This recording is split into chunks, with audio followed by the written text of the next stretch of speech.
Welcome back, folks, to the WP-Tonic Roundtable Show. This is episode 447. I've got a great panel this week. They've been a little bit naughty already. They've had some feedback from Facebook. I sounded like a headmaster at one stage. There we go. I'm going to let the panel introduce themselves. I'm going to start with my friend Sally. Sally, would you like to introduce yourself quickly? Yes. Good morning. My name is Sally Getch. I am the WP fangirl and apparently the person with perpetual microphone problems. And I'm the organizer of the East Bay WordPress meetup in Oakland, California. You should join us on Sunday to learn about RFPs. Oh, that sounds interesting. All right, I've got Uncle Spencer, who's muted. Hopefully he will unmute himself. Would you like to introduce yourself, Spencer? I was trying to read what Joe's cup said because my sister had a cup that says always right. This says lynda.com. I love that. Spencer Foreman from WPLaunchify.com. Oh, that's great. And I've got my friend Chris. Would you like to introduce yourself, Chris? I'm Chris from Lifter LMS, where we help course creators build their stuff on WordPress.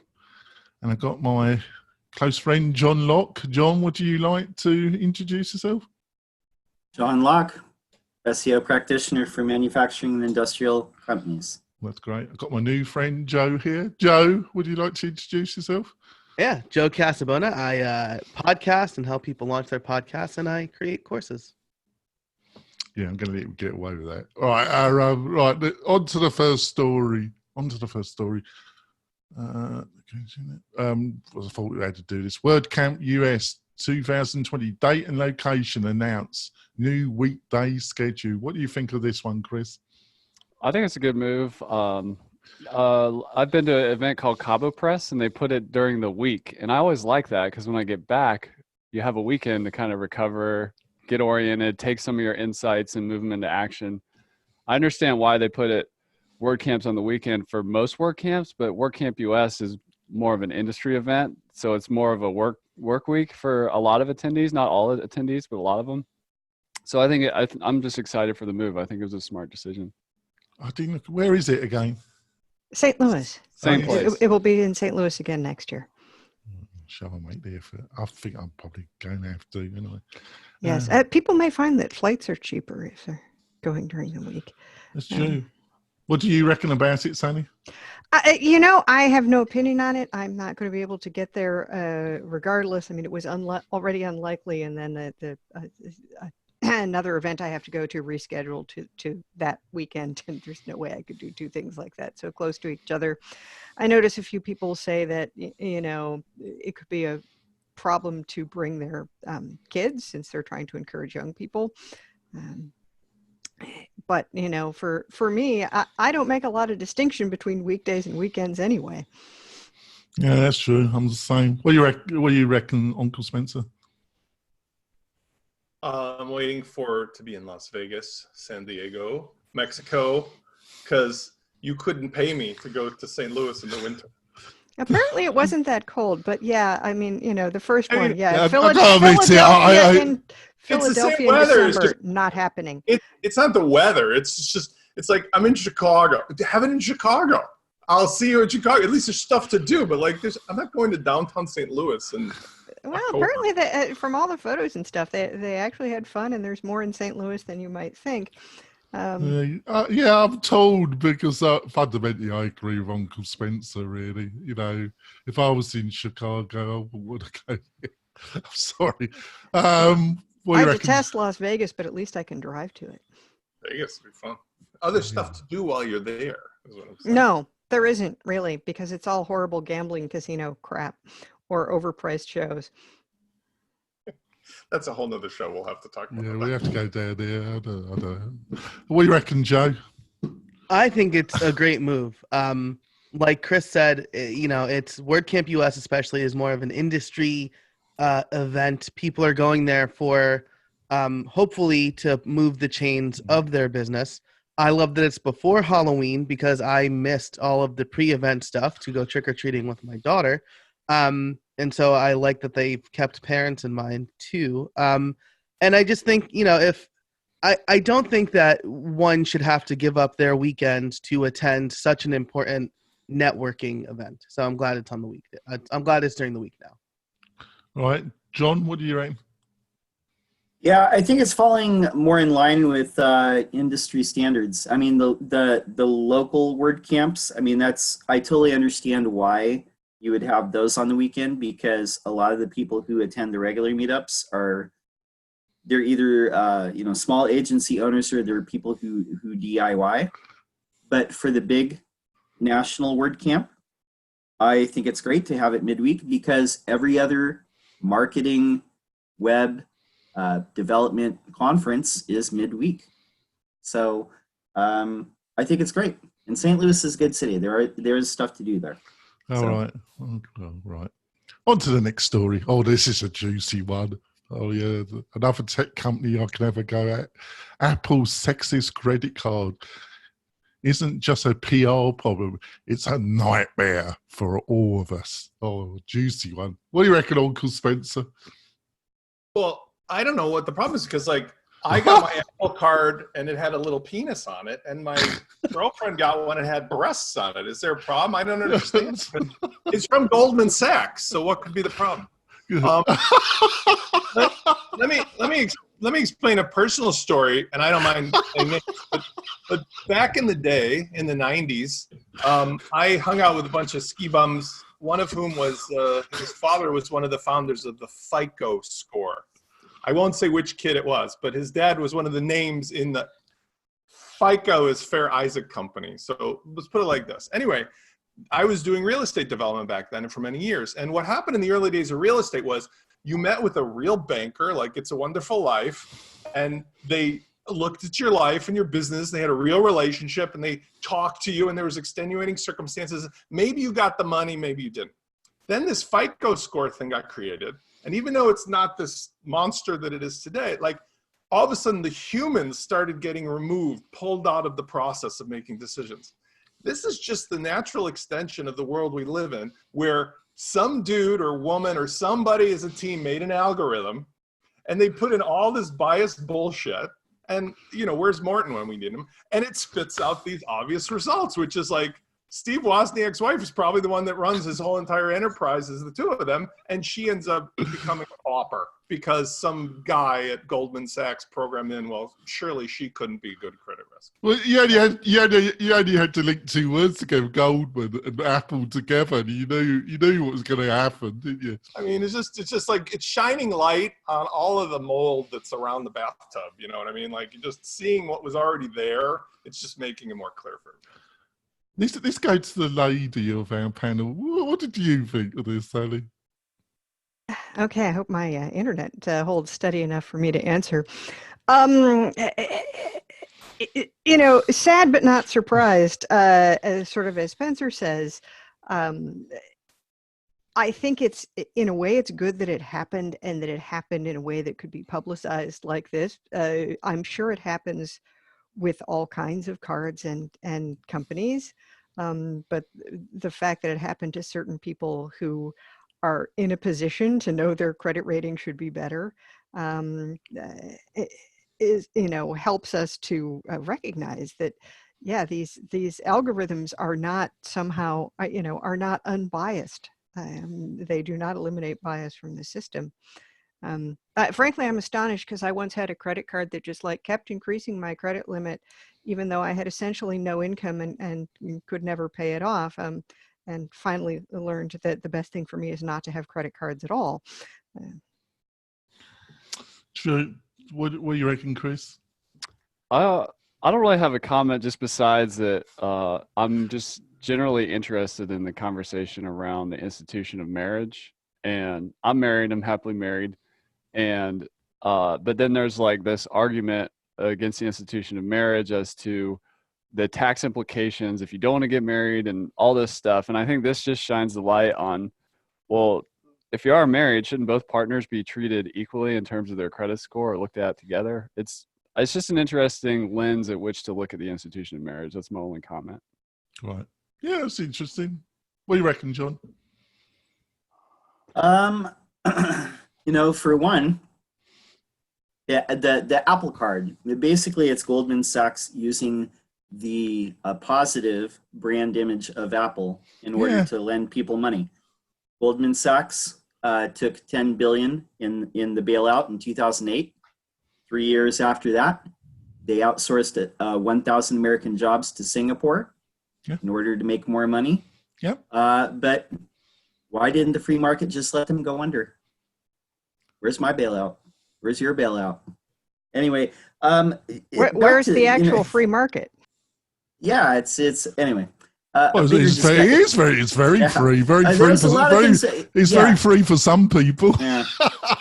Well, I mean, this one story like packs a lot. It talks about how societies really have always been kind of focused around the men, patriarchal.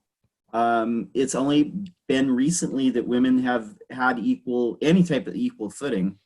I mean, let's be honest, even here, it's only been like maybe 2 generations. America is actually in the developed world one of the worst. I know. But also it talks of, it's talking about like how the tech world and the financial world all kind of collaborate around this, system. It's not right. It's not fair. And like Chris said, if people are married, I mean, the wife should share in the positive credit that the husband Well, certainly does. in those cases where they said they shared all of their assets and accounts. If you don't share things, if you have different business, I can see that. But in a case where both of the women were wealthy in their own right and all the assets were shared, it's like, yeah, something is wrong with this picture. There's still a lot of things wrong with this picture. It's just, this story is a microcosm of many facets of things that probably could be improved. So. Yes. What do you reckon, Joe? I'm going to have an unpopular opinion here, but this story is clickbait of the highest order. We don't know anything. David Hennemeyer Hansen tweets, and they get a whole story about how Apple and Goldman Sachs is sexist. Maybe DAH just spends more money at Apple than his wife does. Maybe Steve Wozniak spends more money at Apple than his wife. Never. If they want to make an impact, right? I'm not saying that it's not sexist. I'm saying this story is garbage.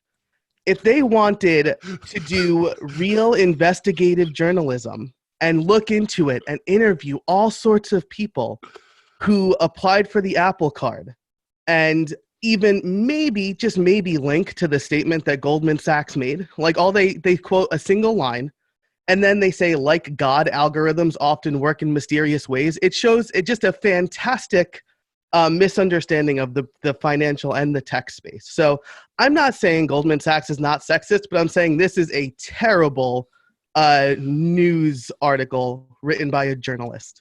Oh, it needs more research, assuming you can get any of the actual data. Right, but that's what investigative journalists are supposed to do. Yes, but isn't that how most articles are written these days? To be clickbait with, as few actual facts as possible and no checking them yourself? And we're all dumber because of it, right? This is why we all thought that we knew how the government worked under Obama. This is why we all think terrible things are happening under Donald Trump. I mean, they are happening under Donald Trump. But my point is, we're only getting these tiny facts that are not researched, and then we take them at whatever face value we want to take them at.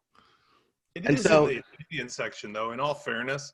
I mean, it's the opinion section, so it's supposed to be like just really short and sweet, I think. And she, I don't know if she's a regular columnist or not, but like, I think she's doing this as a way to start the conversation. Your point is well taken, Joe, but I'm saying like, this wasn't designed to be like a thoughtful article. It was designed to be like, let me throw this thing out and discuss it, kind of provocative. Yes, Joe has a very good point that articles in general are not designed to be thoughtful most of the time these days. But then we wouldn't have nearly as much contention and dispute on this podcast as we do if they were.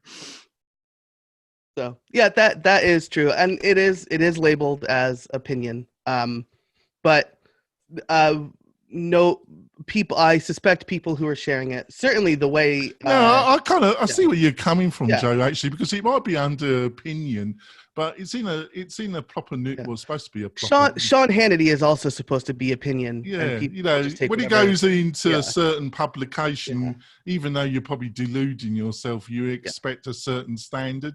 So I kind of see where Joe's coming from, really. I think if you're going to speak this strongly, right, this isn't just a PR problem for Apple and Goldman Sachs. It's a nightmare for all of us. Right now, it's really just a PR problem for Apple and Goldman Sachs because we don't know the facts. I mean, my point is that, I'd like to see a little bit more before I start calling Apple and Goldman Sachs sexist. Which, yes, well, the tweets about it are a PR problem, and if it gets investigated and is demonstrated to be the case, not in a few random instances, then that is a more serious issue. Yeah, and I will be the first one to speak on this show about how it's wrong, right? If the facts come out that way. And again, they might, but that's my take on the story, at least. Oh, it's great. Fantastic. Thank you, Joe. Have some more coffee.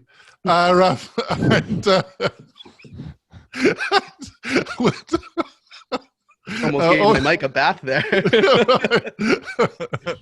On to the next story. We're on a roll now. Things are livened up. All right. WordPress 5.3 Kirk release brings new default themes, editor improvements, and UI tweaks. Yes, it certainly has. Uncle Spencer, what do you think of this one?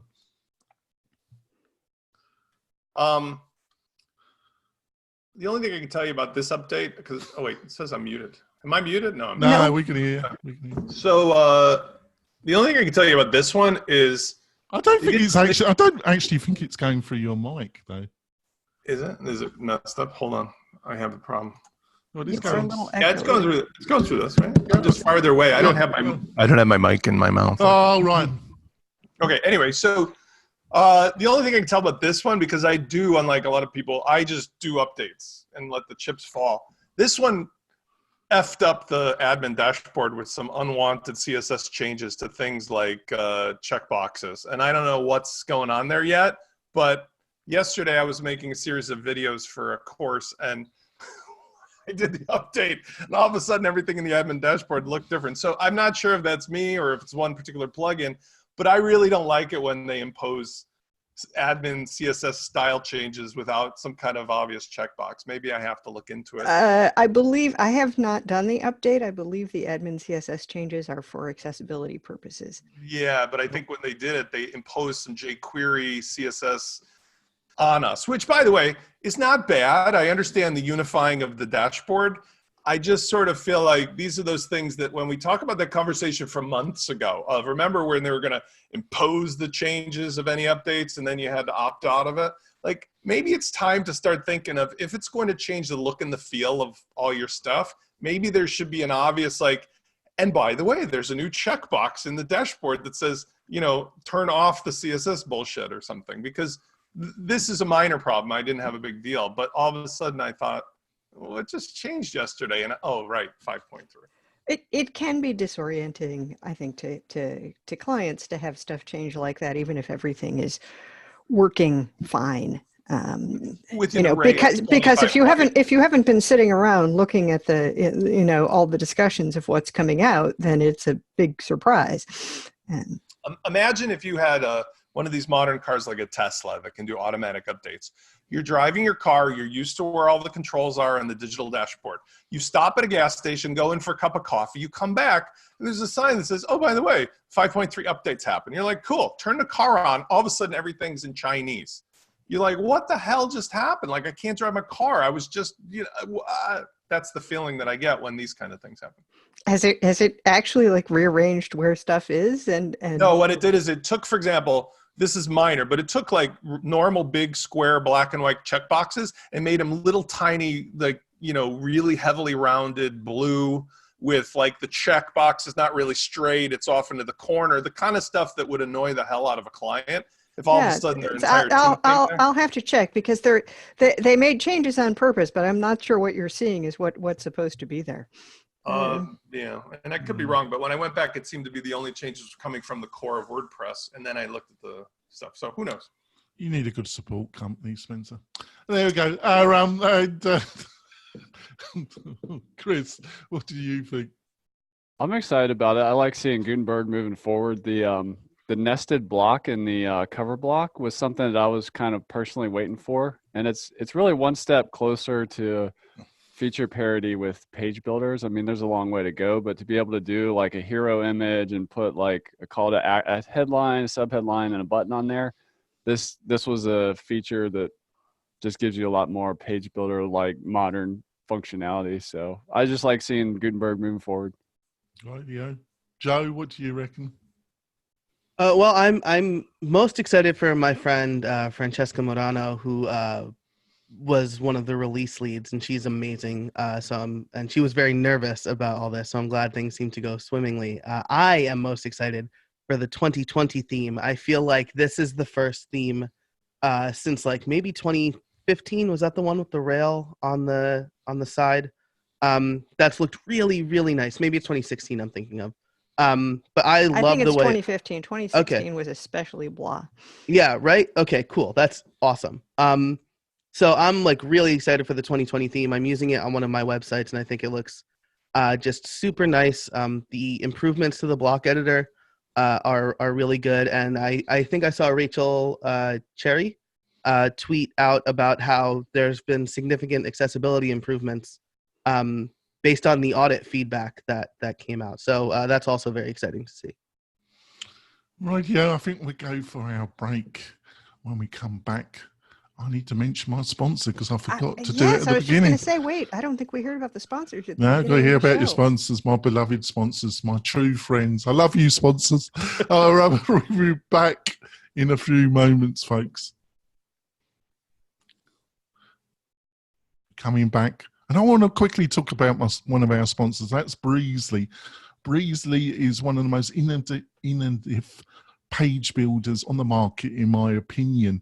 They've actually they've got some even more amazing updates which they released a couple of days ago, which were quite impressive actually. I joined the webinar with one of the founders of Beasley, and I was very impressed what they're doing. So if you're looking for a top tier page builder for yourself or for your clients, I suggest that you go over to breezely.com. And I really appreciate Breezely supporting the show and being a sponsor. Thanks, Breezely. On to the next story. This is what if Scale breaks community, how to reboot audience engagement amid political attacks and platform capture. I think this came from you, didn't it, Sally? So what caught your eye about this one? Right. Somebody shared this in, I forget where, some Slack group that I'm in, and it is very, very long. But it's Neiman Labs is kind of talking about ongoing case studies they've done with some news organizations that are smaller news organizations and experienced some issues with, I mean, I'm sure everybody has seen, what happens with comments on like newspaper websites when they have them turned on, is they're usually just hideous. And that what these groups tended to find was that as their audiences got bigger, the engagement went from something overall positive or at least civil to something that was often, they use the word weaponized several times in the article. And then they had to think about, well, what do we do? Because we want audience engagement, but we don't want all of this stuff around it. And that they've started to adopt kind of different models for having people actually engage with them, some of which seem to also be partly revenue models as well in terms of membership and so on. And they are starting to see improvements in the interactions. So if you go sort of way down to the bottom, there is a nice list of key findings. Relationships with communities don't just resist scale. Scale can break communities, especially when combined with various forms of platform capture, including the weaponization of online communities and frequent changes to platforms, products, and policies. I wonder what platforms we might possibly be talking about. But that point seems to apply to all communities, not just like the newspapers community, but, you know, I heard some comments that were kind of similar about WordCamp US, that it's big in a way where, you know, if you come in and you don't already know everyone there, it doesn't feel very community-like. And that it seems to be that, you know, you're going to have a more personal experience at a more personal level. And it also says, you know, once you've weaponized an audience, you can't. I'm having problems here, Sally. I'm trying to concentrate what you're saying, but I'm actually more involved with the cat. The cat is adorable, but she does this to me every day, so I can ignore it even if you can't. Audiences can't be recalibrated through direct engagement at scale. So that it's like once it becomes you can't fix it the way that you broke it. You have to do something different and try to reach people in smaller groups in a more individuated way. So I'll stop talking so I can pet the cat. Yeah, you better. It looks. Yeah. What do you reckon, Chris? I think what happens is people underestimate the amount of responsibility that goes into like social media. A lot of people, especially at scale, it can get away from them. And like from the beginning, if you're going to do social media, there has to be a social component. Otherwise, it turns into just media. And what I mean by that is if I have a news channel and I have a feed of tweets just flowing across the screen, and I don't have a plan as a news company on how to moderate and engage with these tweets, and I just let them go, that's not really a strong strategy. That's hackable. But if the act of moderation and having leadership within a company to connect with all this incoming community conversation is important, because essentially what's happening is the model is flipping on its head, where you have the news company broadcasting, and now that power has been democratized to the individual, so they just broadcast, but it's not actually a real conversation. That's where the problem starts to fall apart. In order to moderate and communicate and lead, there has to be resources, people, positions, money to, you know, make the conversations happen. I think people, when you think about social media, it's sometimes that social part gets forgotten. Conversation is important. If you're going to post to social media, but you're not going to respond, or vice versa, things start falling apart and you lose control of the machine. Yeah, I think you make good points there. What was coming to my mind was when you were discussing that, actually, Chris, was I was watching a video from the Hoover Institute. Now, I don't know if the panel know about the Hoover Institute. It's named under American president. It's part of California University that it's part of. It's part of a California University, and it's very white. It's a very right wing, in my opinion, a very right wing institution. But they do some really great videos, right? Great discussions, and they had this panel, and it was about why Darwin might be wrong, why the theory of Darwinism, if you really, really fundamentally look at it, is probably not totally right. And I, to some degree, agree with them. And they had this panel, but I thought, yeah, after I listened to it for a while, I thought, oh, let's check these people up. And these people, most of them, 2 of the 3 panel, were part of another non-profit institution based in Seattle, which is basically a mouthpiece for a right-wing view of, what's it called? Creative something. Basically, that there has to be a God, that intelligent design. That's it, intelligent design. And they're members of this institute that's funded by all these right-wing geezers, you know, with their opinion. So what I'm trying to say in a very long-winded and boring way is that you really got to check out the backgrounds of people when they're saying stuff, because a lot of the time now they're getting paid to say things that they're not truly independent. They got a tenure from a university, and it's extremely hard to sack somebody that's got a university tenure. But when they're members of a quasi non-profit institution where they're getting basically paid to say, you've got to take everything they say with a pinch of salt. What do you reckon, Joe? Am I waffling? No, I mean, I think this is something that maybe I touched on or alluded to earlier.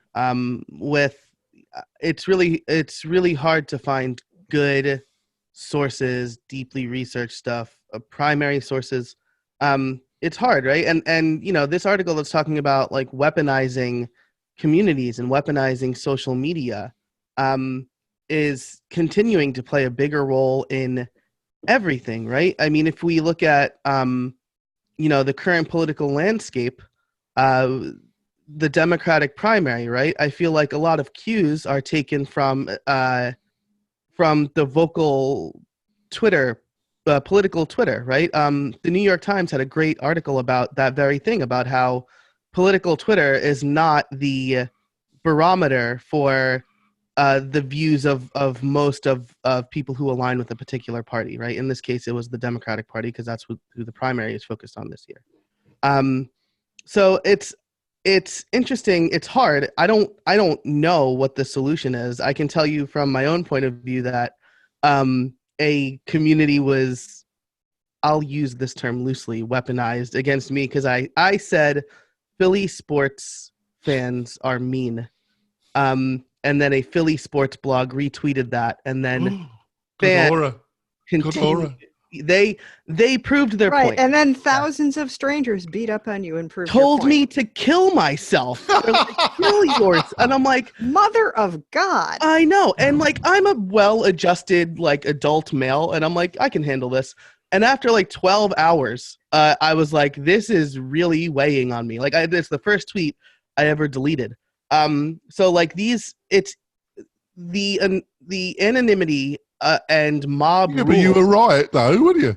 Yeah. Oh yeah. I'm like, I was like, thank you for proving my point. And then they told me to cry about it or whatever.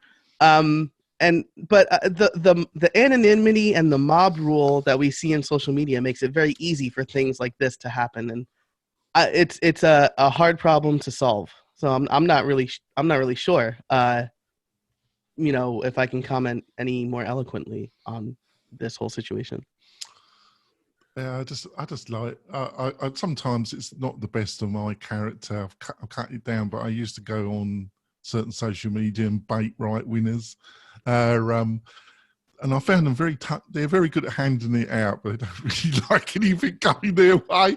That's true for most of us. What do you reckon, John? I sympathize with you, Joe. I mean, if someone was harassing, like a group was harassing me for 12 hours, I mean, it would probably weigh on me too. Yeah. So when I think about people like Kathy Sierra, it just puts it in a lot more context of how devastating that can be and scary. People get weaponized to the point where they send actual death threats.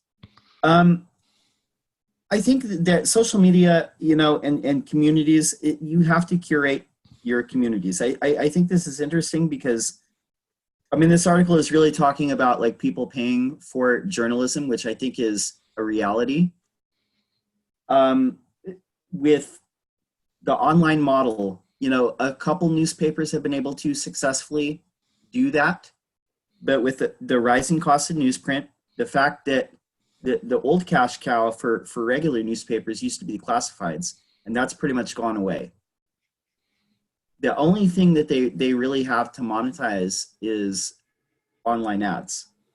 But I think that they're, or online subscriptions, which a few papers have been able to do. But I think having people that pay for journalism, I think that's for good journalism and not just telling people what they already want to hear. I think that's going to have to be a reality, and I think that is a big challenge in journalism overall, because I do think that the internet and the web being available everywhere did change a lot of things. And real investigative journalism is expensive. It is. Because you have to pay people to do take this. time. You have to like go places. You have to interview people. You have to investigate stuff. You have to get, it's not the sort of thing that you can just toss off. And all the newsrooms have, no money anymore.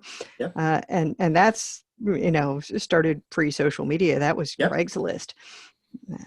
Well, I think Google's enormously benefited from news rooms and news in general, and has managed not to contribute hardly anything. No, they're going to siphon it off. And I think that's what they're going to do. They're going to have everything go through them, and it's either going to be Facebook or Google.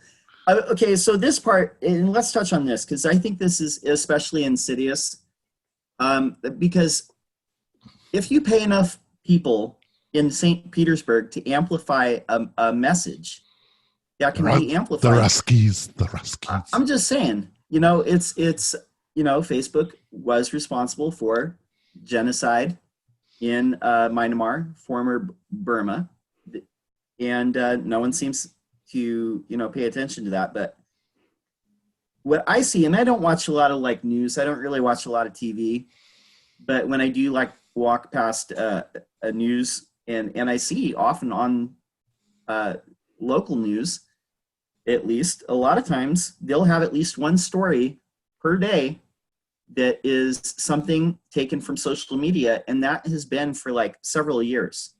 So when you viral story on Facebook or Twitter, that often makes it to the news. So this is particularly insidious. If you can amplify certain things and make them go viral, they actually get spread into the mainstream news on TV. So it's very interesting. I think there does need to be a lot of reform and thinking about ways to monetize, good journalism, as Sally pointed out. So what do you reckon, Uncle Spencer? You look amused.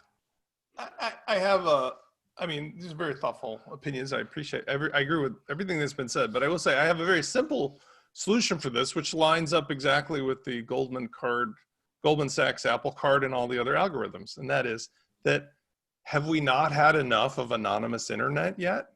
Can we now just simply say, since everybody knows who we are all the time when we're on the internet, can we now just get down to, okay, everything I effing do on the internet is Spencer Foreman? Because as soon as you have a community of people that are real people, they stop and think maybe I shouldn't say that if that's really me. No, that doesn't. If it's a small enough group for everyone to know each other, that's true. But you can be on Twitter using your real name. And I'm not going to argue and say you're wrong, but I want to point out, for example, the D-bags that go off with their money and kill animals, the rich guys that kill an elephant. They could be running an anonymous accounting agency in Cleveland. As soon as that thing gets put on Facebook, their business is effectively over and they go into hiding. I think, Sally, that it works in large groups too, is that you can be found for your bad behavior if it's really you. Where things go badly, and I speak from personal experience having run this trike flying community for 21 years, is that I said from the early days, let's run it like that story we talked about months ago about that small town, remember, that had everybody knew each other, and everybody used the internet the way it was fantasized about, because everybody knew it was their neighbor. Well, if you're going to take a chance of being a D-bag in public and go after a nice guy or be mean to somebody or do whatever, well, everybody's going to shame the hell out of you or ruin your business. And if that's the way you want to roll. But that's the answer I have, is that let's stop letting anybody do anything anonymously on the internet. Which works fine until you're dealing with which works fine until you're dealing with people who are from countries whose governments will, lock them up if they do anything at all. Don't let them. Spencer, Spencer, if you do that, Twitter will go out of business, and Facebook will lose about half its users. And that's they won't let that happen. They will not let that happen. I mean, Twitter is the use case that I thought about, right? If you look at all the douchiest comments like replies onto it. It's from people who have like 4 followers. Like they don't care. Yeah. Right. What's that? Oh yeah. And fake names and profiles, like, you know, American Patriot. Well, Right. you know that's not Yeah. a Democrat or something. But Whatever.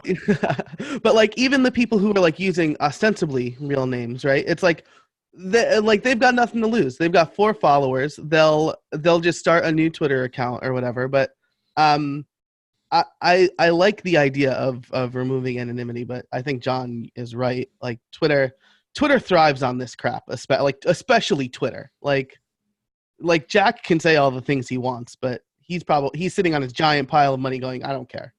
Let them do what they want. Let them eat cake. Yeah, let them eat. Exactly. Yeah, that didn't work out so well for Marie Antoinette, though. No, that's true. Yeah, poor woman. But I don't think she ever said that either, did she? But there Well, you go. It's a good, probably not, but it's a good line, though, isn't it? I mean, cake. yes. I mean, what you have to understand is that in the context, cake meant basically the burnt stuff on the bottom of the Right. bread that they tossed out to poor people, and not like, you know, your birthday cake with candles on it. Yeah. I think cake would be replaced with a different word today. But Mm. I don't like to swear on podcasts, so I'm not going to say it. I would never swear on this podcast. Never. Never. Look, you No, don't. you're like Seinfeld of this podcast. Pardon? What's that? What was He's a that? Jerry Seinfeld. He's only clean jokes, clean humor on this show. Yeah, that's off mic like a sailor, but on mic I try to keep it clean. No, I keep it clean most of the time. It's only when you It's only when certain things trigger him that Yes. suddenly the Tourette's kicks in. on to the next story. SiteKit is now available for all WordPress sites. What's this about, John? Yeah, so basically this is a WordPress plugin that Google has put together. Maybe, you know, Google sees WordPress blowing up. They're trying to work more closely with them. But The devil. yeah, but basically, Yes, yes. What was that about, you know, people knowing everything about us? yeah, exactly. But basically, this puts a widget in your admin dashboard to where you can see some of your Google Analytics and Google Search Console stats. Frankly, I'm going to say that I haven't put it on any of my client sites because I only have about 10% of my clients that even log in. They're too busy out making money. Making some money. They're too busy making money. I'm sorry. They just don't log into their site. But, you know, this can be useful. You know, where I see this devastating, probably the Monster Insights, the Google Analytics for Monster Insights. Yeah. I see that really being affected by this plugin. I think it's going to take some share away from that. If it works properly, you know, Google, Yeah. you know, yeah. What do you reckon, Chris? I think it's cool. The Google suite of products, even for a power technology user, it's kind of hard to get everything to really become a master at all of it. So if this helps people just easier get into things like paid advertising, SEO, just making analytic-based decisions, I think it's a good thing. I'm a happy Monster Insights user. Monster Insights actually has direct Lifter LMS features built into it in terms of tracking revenue from course sales. And I don't think that if Google wants to come into the WordPress ecosystem, there's like a different kind of set of rules on the table where there's some cooperation and collaboration within the community itself. So it's one thing for Google to bring all its products in, but there's also the rules of engagement we have in the WordPress community where we integrate with kind of best in breed tools to solve problems together. Yeah, that's a good point. What do you reckon, Uncle Spencer? Like Chris's point, you know, Chris is always the very calm voice of reason. But He is. He's been very calm today, isn't he? Chris, you're very diplomatic. You know that. He said the same thing that I was thinking, but I would have said it differently, which is like, this is like the guy who pulls the party van up to the driveway where, you know, the local community group is having a dance. And like the guys from Spinal Tap come out and like, we're going to do it. So like Google, here's another spin on this. I obviously am biased towards marketing automation. What I've found is that there's a certain group of people who need Google Analytics, and I can't deny that. But for most businesses, they get more data from specifically knowing the individuals who are on their site. So for the owners of the site, I wonder if you give them a simple dashboard, what do those numbers mean to them anyway? I mean, in other words, like, okay, it's simpler and that is awesome, but the dashboard has to actually connect to some meaningful metric or something. And that's where I feel like a lot of my clients are disconnected because they don't know what to do under the hood with Google Analytics to connect all the things to spit numbers out that even mean anything. Yeah, I was having a conversation with a colleague recently who was saying, you know, my clients, every time they see any kind of analytics are like, well, but what does it mean? It's like, okay, so we maybe need to like figure out first what we're trying to measure and then like, What you does know, it mean? associate that with something when we tell you what it is. Well, what does it mean? What well, does it mean? Very existential. What does analytics. life mean? Here's an actual use case. So I had a client the other day who's a successful company. It was a larger company. And they actually said, well, we've got 8,000 impressions on this particular page. And Google Analytics said, I said, do you really? And they said, what do you mean, 8,000? I said, that says 8,000. 2/3 of them are bolts. Since you do not know who the 8,000 impressions are from. That could be one dude in the Ukraine who just keeps banging your page over and over and refreshes his cache. If you had, let's say, a marketing automation approach, you could see 8,000 individual people and know who they are. And I think in a way, this feeds into the same conversation. I find it very disingenuous of Google, who does more harm than anybody else with their other practices, to claim that they're so, you know, precious because they protect you from knowing who the individuals are when it says unique visitors.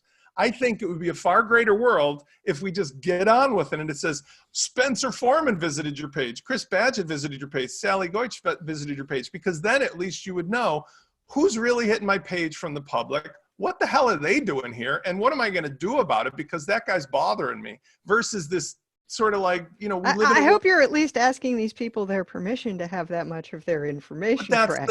That's the larger conversation, which is to say, Google's tracking people claiming that it's anonymous, but then they do all that bullshit with your own browser, or where if I say something to my Alexa, Google participates in selling my particular data through an ad agency, and now I'm seeing ads for tampons or bicycles or something. It's like, what the hell is going on? They're doing one thing with one side of their mouth and one side with the other. So Google Analytics is a tool, without it being a rant, I find interesting because when people who are clients say, what do I do with this? I say, do you know yet? Because if you don't know yet, there's better ways to measure stuff about who's engaging with your site, and just do that in a more direct fashion, because analytics by itself, even dumbed down, is raw data. You know? Right. I mean, it can give you information that might be useful about, you know, what seem to be the most popular articles or what search terms are people using to get to your site, but it doesn't necessarily tell you, is that anything that's valuable to you? Are the people who are reading this very popular article, you know, more likely or less likely to become customers? And with the customer thing, there's an important point. Chris brought up something which is not untrue. Maybe it helps you make decisions about where to spend ad dollars or what sells better, but really it doesn't, because there's a disconnect. Unless you specifically sell in the actual chain, from the ad, through the click, through the page, through the thing, as soon as that chain is broken, you cannot validate that that's the actual person who came back later, or that they didn't look at 5 other things or go to your webinar or have a phone call. So there could be a million variables between the thing that first drove them to your site and the thing that closed the sale. And to me, that almost is worse than not knowing at all. Whereas with, again, a marketing automation approach, it may be more imposing on the people who are looking for privacy. But if Sally comes to my site and I track Sally, I know exactly what Sally did between the first time I met her and the time she bought. Only if you're talking to me a lot, because there's probably a bunch of things that I'm doing offline somewhere else, and this and that and the other thing. Especially if I'm shopping for something that's a serious investment. Correct. There's going to be much more involved than just what's happening on any one person's website. Exactly. Right. Which makes the whole analytical thing sort of false to begin with, because there is no way that knowing more about page visits is going to help you understand why you're selling more stuff, because there could be 800 things people do offline, online, different places, different things that don't get recorded. So now Well, it's like, it may depend on what you're selling, because if you're selling something that's really a commodity and you've got the cheapest price and you you manage to spread that information, then that might well be why you're selling more of it. But yeah, if it's something where people have to consider and make decisions and go through a lot of steps and it's a long process, then you're not necessarily going to get really specific useful information out of just how many people visited this webpage. Rightio, I think we had a good discussion. Right, let's wrap it up with our recommendations of the week. My recommendation, sorry, go on. Yeah, sorry. I know everybody wants to go, but like, since we're not entirely out of time, aren't we going to talk about the recurring payments feature launched by WordPress for Jetpack users? Because like, yeah, we could discuss that. Go on, yeah, go on. And off you go. Just jab because some Spencer knives. has opinions about this. Yeah, like this is the kind of thing I love. This is the only reason I get up in the morning on Fridays, is to come here and whine about like. You're gonna mention his name. You have to mention the other geezer's name. Was it? Which geezer? What do you mean? Otto. Otto. You got to mention Except I'm Otto. not sure yes, I don't know. He must be part of this. This is one thing that doesn't have to do with Otto. Anyway, it was a backup story, essentially, that our favorite Trojan horse, Jetpack, is now introducing a recurring payment feature that essentially, and the point of the story is, for newbies, can add up to being 11% total cost per transaction. That's the kind of interest. Like, have I got a bridge to sell some people that they think it's open source community good practice? I'm going to throw it over to Chris in a minute to see how this is great. This is really good news. Seriously, to stick it to some poor yoga teacher mom or dad somewhere who's going, oh, I'll use WordPress.com with Jetpack. And is 11% a good amount? Should I take 11% of everything I sell and give it to Jetpack plus? Trust me, I have a yoga teacher as a client, and she is way too savvy to do that, even if she doesn't understand any of the technical part of how it works. I'm just saying, it's like, this is like the Nigerian scam system. Like, there is no rationale. 2.9% plus 30 is standard industry practice for the gateway. That's what Stripe gets. I get that. But for them to tack on up to 8% per sale with no sliding thing, like it's up to 8% if the transaction's $5. And then it's like, this is just knifing people in the back and hoping they don't know. It struck me as highway robbery, but Joe had a good point about it. Oh, go ahead, Joe. Yeah. Well, I mean, so Patreon has a similar, I'm going to say a similar model, because I haven't looked at like the various plans, right? With Jetpack, it's on certain WordPress.com plans, which I assume are paid. So if you pay a lower percentage, right? With Patreon, they take between 5 and 12% plus credit card processing fees. So you're paying up to 15% of all of your monthly revenue on Patreon, but that's all you pay, and then you get access to more features or whatever. So, and it's a different service though, Joe, because Patreon's like a fund me kind of thing. That's like, right. Look, I'm a starving artist and I just need you to donate money. Like, this is like just a cash register. They're taking 8%. Yeah. So So I say the model is out there. I suspect that the Jetpack feature has to do with them buying Prosperous and WooCommerce subscriptions, right? It probably has a lot to do with that. It is a crazy amount. But there is at least a precedent maybe for charging that much. Yes. Although, I mean, honestly, I think they may be doing it that way in part to incentivize more people to just pay for the higher level plan and therefore get those percentages. Yeah. Oh, for sure. Plus, it is ironic when you think of it in terms of that they have Prosperous and they have also got WooCommerce. It's ironic because the thing that people would be using is just install the free WordPress plugin. I just want to throw this over to Chris and get the happy outlook of 8%. Go on then, Chris. Off you go. What's the So one of the things I like to study is SaaS pricing and how people do it. And typically what a SaaS company will do is they'll have two primary value metrics that causes the increase between the 3 or 4 price points.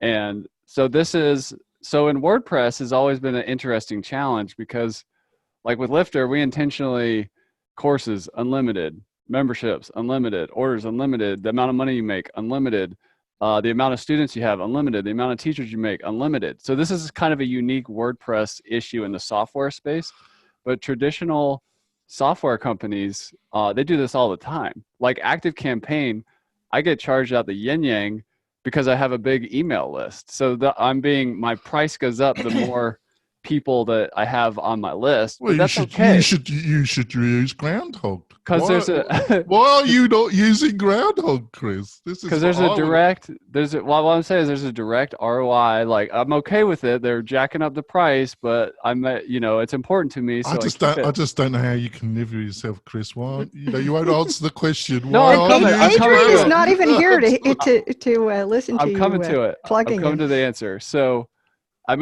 so what we do in WordPress is we do like site licenses. I'm looking at your service, Jonathan, where you have 3 pricing tables, and I'm not making the kind of money you're making, Chris. But there are SaaS companies or WAS companies will figure out their own value metrics.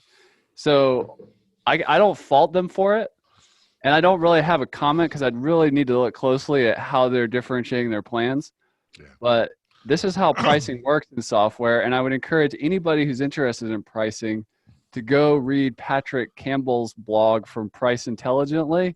He's absolutely the most brilliant pricing guy on the internet. Chris Lima is also a really great pricing guy.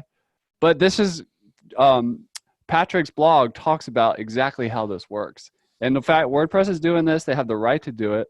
But this is an open market, open economy, and if the users revolt, they made a mistake. If the users don't revolt, maybe they did it right. But I don't have an opinion on it. I got to see how the market responds. Yes, you've got a very good point there, Chris. Why are you getting so upset, Uncle? You're the free Chicago free enterprise guy. If they want to take these people to the cleaners, isn't that the Chicago way?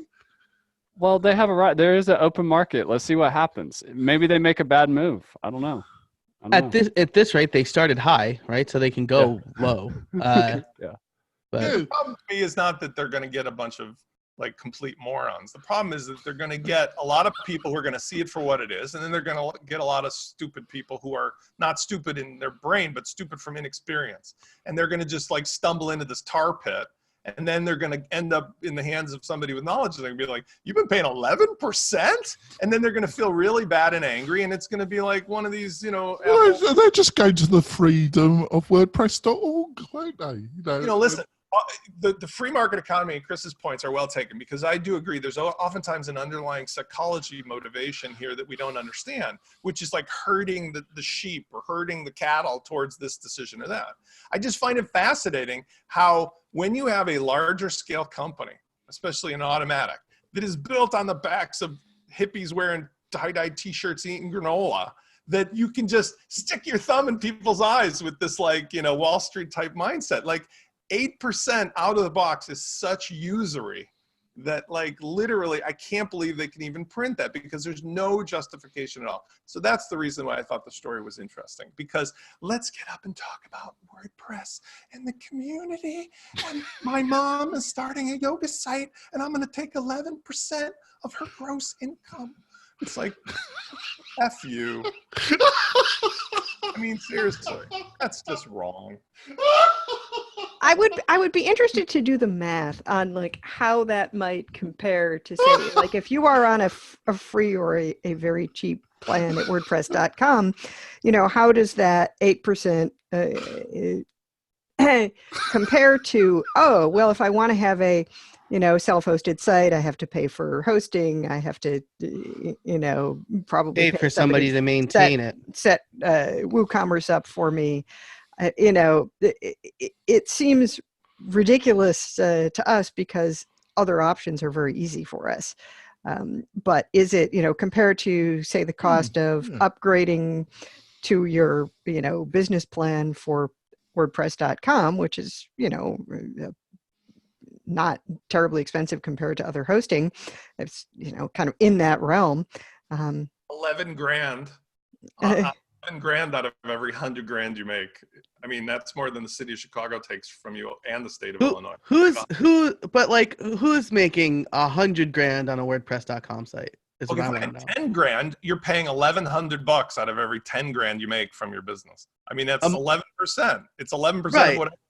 But I mean, so first of all, if you're making 100 grand on a WordPress.com site, then you don't think, oh man, maybe I should move this to my own platform because now I am making 6 figures. You're an idiot who deserves to pay 11%. Well, okay, so it's like if you get a McDonald's French fry for your kid, there's 10 French fries. You go, hold on, Zach, I'm going to take 1.5 of your French fries for me because I'm Matt Mullenweg and I can take them from you. Because I got you. Because I'm the one who drove to McDonald's and got the French fries. Right.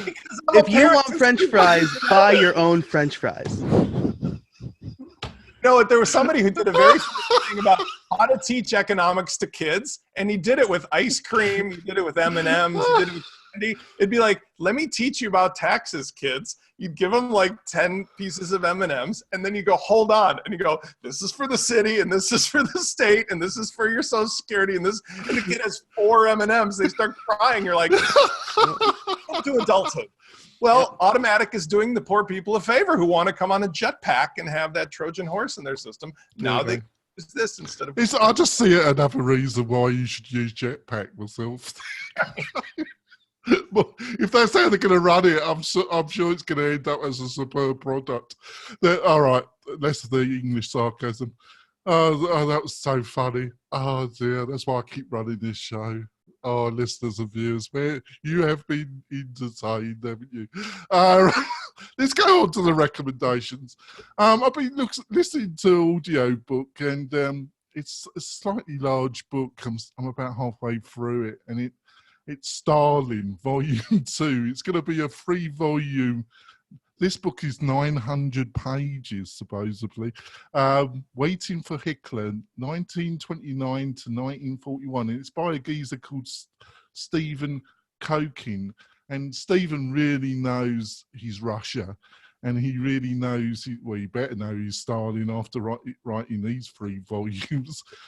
If you want to know about the abuse of power and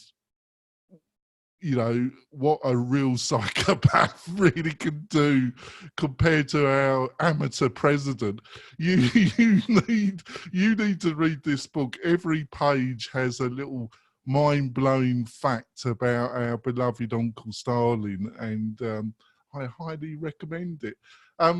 Sally, have you got something you want to recommend to the listeners and viewers? Yes, this week I'm recommending WP-Audit.site, put together by my friend Aruba, and it's basically a checklist of things for going over your website for formatting, optimization, performance, security, accessibility. If you are an experienced developer, you probably do these things anyway, or you may have plugins that do them for you. But it's kind of useful. There were a few things on here I noticed that I hadn't seen before. Something called Hey Meta, to see how your website it looks on social, and some particular checks on kinds of things.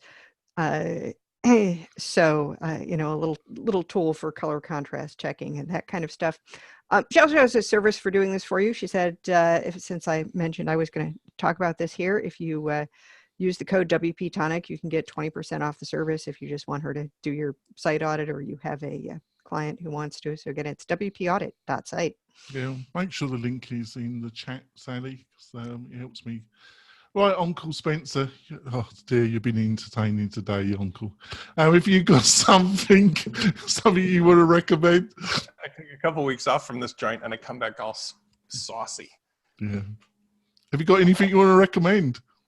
Yeah, I got this remotehq.com, which, I'm in the constant struggle for new toys to talk to people with, because, you know, everything's got its great purpose. But this one that's interesting, if you want to get a bunch of people together to just like throw stuff into the conversation, this one is interesting in the way it works compared to, say, you know, I use, you know, Zoom all the time, and obviously Slack and Skype and blah, blah, blah. But this one's good for if you have a bunch of people who have to work on a project and just share on the screen, worth checking out. It's just another one of many, but I found it fascinating.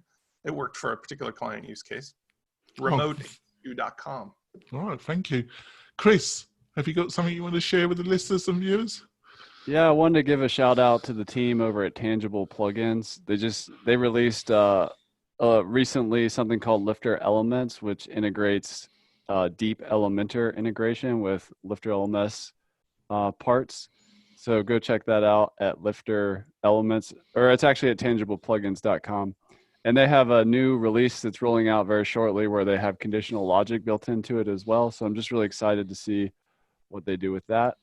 And I also just wanted to provide a bonus tip about the pricing guide that I was talking about. That's over at priceintelligently.com. It's a great, if you have a Stripe and you're using it with WooCommerce or just using Stripe to process payments, you can suck all your data in there and they give you a bunch of interesting analytics. But if you're interested in the topic of pricing, not just for software, it's a great resource. They also have a podcast as well. I'm forgetting the name of it, but Patrick Campbell's a great one to follow. All right, if you can put all that detail in, and I'll make sure it's in the show notes, Chris. Yeah. Thank you for that, Chris. John, have you got something you want to share with the listeners and viewers?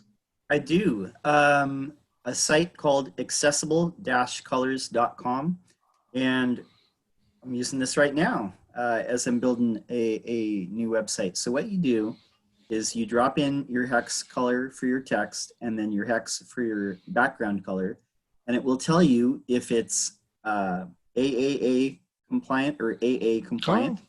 Yeah, and you just tell it like what the pixel size is, what font weight it is.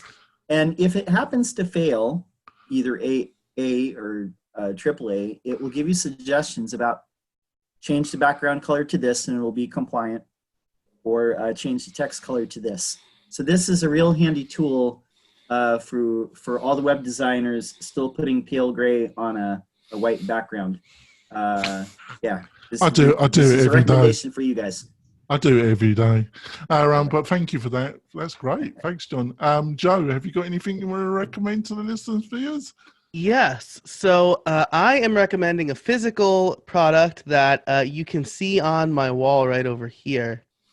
It's called the Focused Calendar. It is a wall calendar that's broken up into quarters. I really like it. It's $29, and it's just going to, as we get to the end of the year, you might want to be planning your next year. And so I'm using it to kind of write down all of the important dates and product launches and my podcast schedule and things like that. So I'm a big fan of it. You can find it over at neuyear.net/product/focused. I'm sure Jonathan will put it in the show notes. And then put it into chat and I'll make sure it's all. Are you getting 11% for sponsoring it? Yeah, they're throwing me 11% affiliate on every sale.